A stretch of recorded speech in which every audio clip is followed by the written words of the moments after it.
ఇవాళ పొద్దుగాలని హనుమకొండకెళ్ళి వస్తున్నాయి మీటింగ్ గురించి హనుమకొండకెళ్ళి వస్తుంటే ఒక 50-60 కార్ల కాన్వాయ్ పోతున్నది, కేటీఆర్ కాన్వాయ్ పోతున్నది.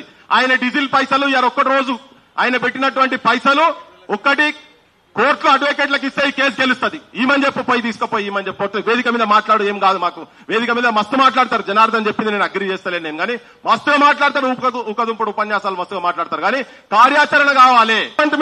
రేవంత్ డకైట్ అని మాట్లాడినాం, రేవంత్ బరాబర్ మాట్లాడు, నువ్వు ఎవరు చెప్పడానికి బరాబర్ మాట్లాడతాం. నువ్వు ఎక్కడ పోయినా మీరు ఎక్కడ పోయినరు, మేము మాట్లాడుతున్నాం, నువ్వు పోయి ఏం చెప్పాలో అక్కడ మేము మాట్లాడుతున్నాం. మీరు అక్కడ ప్రభుత్వం మీద అన్ని మాట్లాడతాం. మీరు వచ్చింది కదా, మీరు కొస్తలేదాకా ప్రభుత్వం మీ మీద కూడా మాట్లాడతాం, ప్రభుత్వం మీద అన్ని రాజకీయ బీజేపీ మీద కూడా మాట్లాడతాం. చేసిన వాడినే మీరు నిందలేయడము, నువ్వు 100 కార్లలో పోతున్నావు, 200 కార్ల, ఇది పర్సనల్ అటాక్ కరెక్ట్ కాదు. మీరు ఎక్కడికి వెళ్ళినా ప్రధాన ప్రతిపక్షంగా మీరు చెయ్యమని సలహా ఇవ్వండి, అంతే తప్ప మీరు పర్సనల్ అటాక్ చేస్తామంటే మేము నోరు మూసుకొని చేలు కట్టుకొని కూర్చోం. ఇది దయచేసి గుర్తుపెట్టుకోవాలి. మీరు నేను ఎంత క్లారిటీగా మాట్లాడినా నాకు రాకనా? నేను మీరేడ చదువుకున్నా, నేను కాడనే చదువుకున్నా, మీరేం కొట్లాడినా నేను దానికోసం కట్లాడినా. కానీ మనుషులంటే గౌరవం, వయసు అంటే గౌరవం, వ్యక్తులంటే గౌరవం కాబట్టి నేను చాలా గౌరవంగా పద్ధతిగా మాట్లాడినా. నాకు మాటలు రాక కాదు, నేను తెలంగాణలో పుట్టిన, నాకు పౌరుషం లేదా. కానీ నేనేమంటున్నా, ఇష్యూ ఈజ్ గ్రూప్ ఆఫ్ నిరుద్యోగులు వాళ్ళ పక్షాన కొట్లాడాలి.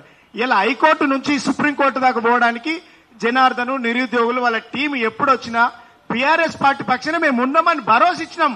ఎవడో మరి ఈ రాష్ట్రంలో చాలా మంది కోన్ కిస్కాగాళ్ళు వచ్చి ఆ రోజు పెద్ద పెద్ద మాటలు మాట్లాడారు కదా కేసీఆర్ మీద. ఆ దొంగ కొడుకులు అంతా ఏడికిపోయిండ్రు, పిలవండి. మేధావులు ఏడికిపోయిండ్రు, ఆ రోజు అందరు మాట్లాడింది కదా. ఎవరు లేడు కదా, వాళ్ళ మీద నేనేమంటున్నా, మీరు చేసేటోళ్లను మాట్లాడు కాదండి. ఎవడైతే దొంగ సాటున్న ముఖం సాటేసుకున్నాడో, పెదవులు మూసుకొని ఇలా కుర్చీలలో ఏసీరంలలో కూర్చొని నిరుద్యోగులు రోడ్ల మీద తిరుగుతూ ఉంటే కనీసం అపాయింట్మెంట్ ఇప్పించనోడు ఉన్నాడు కదా, వాడి గురించి మాట్లాడండి. మీకు చిత్తశుద్ధి ఉంటే, దమ్ముంటే. మేము మాట్లాడేటోళ్ళ గురించి మాట్లాడండి. తెలంగాణకు ఈ తెలంగాణ ప్రజలకు శ్రీరామ రక్షగా అండగా ఉన్నది బీఆర్ఎస్ పార్టీ. ఎవడు మాట్లాడన్నాడు, అన్ని వర్గాల పక్షాన బీఆర్ఎస్ పార్టీ కేసీఆర్ గారు మాట్లాడిండు. ఇవాళ కూడా హైడ్రా లేకుంటే మూసి లగచర్ల సెంట్రల్ యూనివర్సిటీల పైన మాట్లాడుతుంది బీఆర్ఎస్ పార్టీ. అరే ఇలా రాష్ట్రం అంతా అల్లకోలాలం అవుతుంది, మరి బీజేపీ పార్టీ ఉంది, మిగిలిన రాజకీయ పార్టీలు ఉన్నాయి, ఒకటి వాటి గురించి మాట్లాడు. ఇలా తెలంగాణ ప్రజలకు శ్రీరామ రక్ష బీఆర్ఎస్ పార్టీ. కానీ చేస్తున్న వాడిని నిందలేసి ఇష్యూను డైవర్ట్ చేయకండి. ఇలా ఈ ఇష్యూ ఢిల్లీ దాకా కపిల్ సిబాల్ అయినా ఇలా సుప్రీంకోర్టులో అడ్వకేట్ కొట్లాడుతుందంటే మేము బైసాబ్ తెలుసుకోండి. మోహిత్ రావు ఎవరైనా, నేనేమంటున్నా కానీ మీరు వ్యక్తిగతంగా పర్సనల్ అటాక్ చేసి ఈ ఇష్యూను డైవర్ట్ చేయకండి.